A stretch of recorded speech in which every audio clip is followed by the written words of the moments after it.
Vadodara Lok Sabha seat પરથી અપક્ષ ઉમેદવાર દ્વારા મોંઘું શિક્ષણ, બેરોજગારી અને વિવિધ પ્રશ્નોને લઈને સરકાર પર આકરા પ્રહારો કર્યા હતા અને પોતે પ્રજાના પ્રશ્નોને વાચા આપે તે માટે વિવિધ વિસ્તારોમાં પત્રિકાનું વિતરણ કરીને વધુને વધુ મતદાન થકી અપીલ કરી હતી।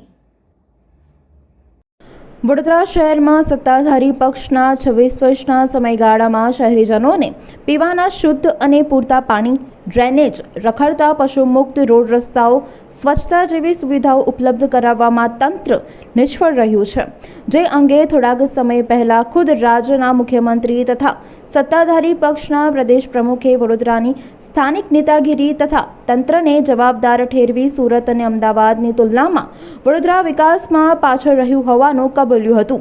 બીજી તરફ કારમી મોંઘવારી, બેરોજગારી, કોન્ટ્રાક્ટ પદ્ધતિને કારણે કોન્ટ્રાક્ટરો દ્વારા કામદારોના શોષણ કરવામાં આવી રહ્યા છે, શાળાઓ પોતાની મનમાની ચલાવી રહી છે અને સરકારના FRCના નિયમોનું ઉલ્લંઘન કરી રહી છે, જેના કારણે શિક્ષણમાં ઉઘાડી લૂંટ ચાલી રહી છે, શિક્ષણ મોંઘું થયું છે, આવાસોમાં ભ્રષ્ટાચાર ચાલી રહ્યો છે, જરૂરિયાતમંદ લોકો રહી જાય છે અને ભ્રષ્ટાચારીઓ પોતાના સ્વાર્થ સાધી રહ્યા છે, રાંધણ ગેસના ભાવો આસમાને પહોંચ્યા છે।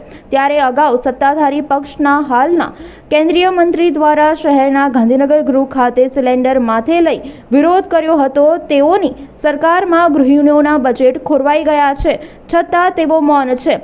તે જ રીતે પેટ્રોલ ડીઝલ મોંઘું થયું છે, ત્યારે પરિવર્તન એ સંસારનો નિયમ છે। તે વાત સાથે છેલ્લા 35 વર્ષથી જનતાના શહેરના હિત માટે લડતા, જનતાના પ્રાથમિક રોજગાર જેવા પ્રશ્ને લડત આપતા સામાજિક કાર્યકર અતુલ ગામેચી અપક્ષ તરીકે લોકસભાની ચૂંટણીમાં જંપ લાવ્યું છે। કઈ જગ્યા પર વડોદરા 20 લોકસભામાં અપક્ષની ઉમેદવારી કરી છે। ગેસનો સિલિન્ડર નિશાન છે, ક્રમાંક નંબર 8 છે। વડોદરા શહેરના આજે વિવિધ વિસ્તારોમાં પત્રિકા વિતરણ કર્યું છે। સાથે સાથે લોકોનો આવકાર એ રીતના મળી રહ્યો છે કે મને લોકો જાણી જ રહ્યા છે। છેલ્લા 35 વર્ષથી વડોદરા શહેરમાં નાના મોટા તમામ પ્રશ્નોને લઈને કામ કર્યા છે, કરીશું અને કરતા રહીશું। બીજી બાજુ જોવા જઈએ તો જે રીતના એક બેન આવ્યા હતા, ગેસના બોટલ માટે બૂમરાણ મચાવી દીધી હતી અને ગેસના બોટલ ઓછા ભાવ કરવાનો વાત કરી હતી, ચર્ચા કરી હતી, બહુ મોટું આંદોલન છેડ્યું હતું। સાથે એક બાબા દાઢીવાલા આવ્યા હતા, 40 का चाहिए, 80 का चाहिए, 40 का चाहिए, 80 का चाहिए, એવું કરીને પેટ્રોલ ડીઝલના ભાવ 100 રૂપિયા સુધી પહોંચી ગયા। જે રીતના મોંઘવારી, બેરોજગારી, ભ્રષ્ટાચાર, મોંઘું શિક્ષણ માજા મૂકી છે, સાથે વડોદરા શહેરની અંદર માનનીય મુખ્યમંત્રી સાહેબ આવીને કહી ગયા અમદાવાદનો વિકાસ થયો, સુરતનો વિકાસ થયો, વડોદરા પાછળ કેમ? સાથે CR પાટીલ સાહેબ પણ ટકોર કરીને ગયા।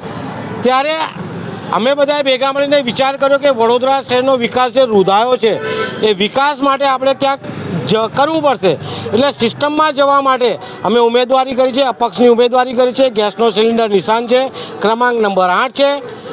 વડોદરા લોકસભા 20ના તમામ મતદારોને વિનંતી છે કે વધુમાં વધુ મતદાન કરે અને ગેસના સિલિન્ડરને ક્રમાંક નંબર 8ને જીતાડે તેવી માંગ છે। સાથે ચૂંટણીના મતદાનના દિવસે વધારે તાપ હોય એવું લાગતું હોય તો વહેલી તકે સવારે જઈને મતદાન કરે, પરંતુ મતદાન કરે અને કરાવડાવે તેવી અમારી વડોદરા લોકસભા મતદારોને વિનંતી છે।